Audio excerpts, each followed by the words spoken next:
Gugwe Sasquatch encounter. So, here is the second encounter with what I believe to be a juvenile Gugwe Sasquatch. Again, I am a First Nations man 36 to 37 years old at the time. I've hunted all my life since I was a child.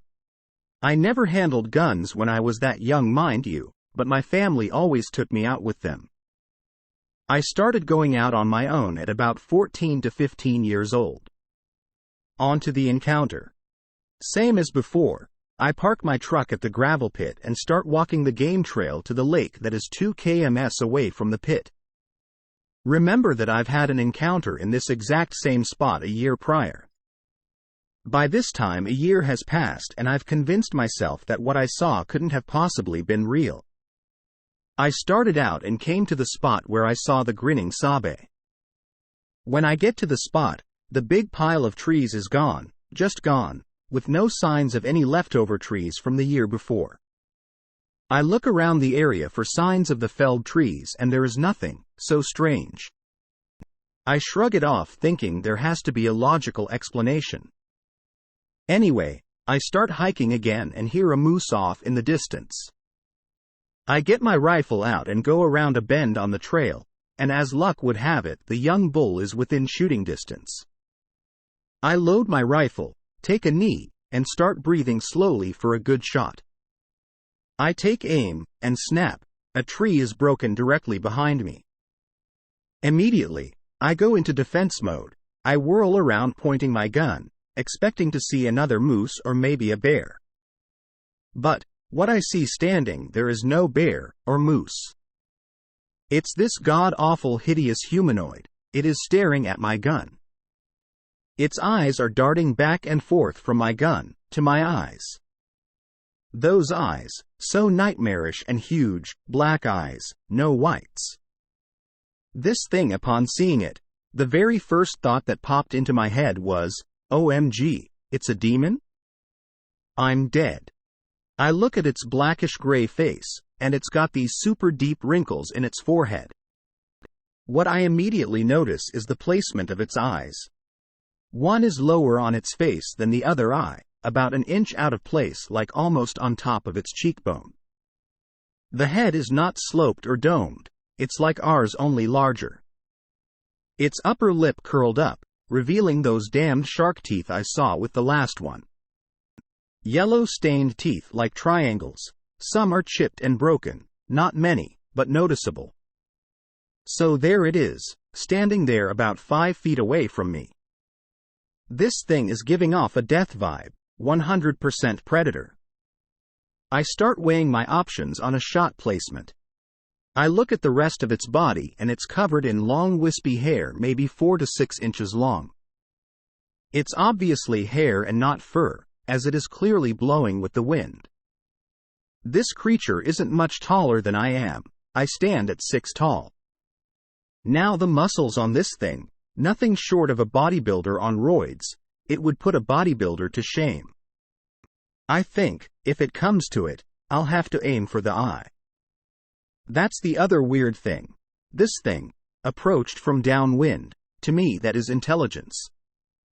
Upon looking at the body, I notice that it has patches of missing hair on its chest area. Now for the skeptics out there, this absolutely could not have been a misidentification on my part.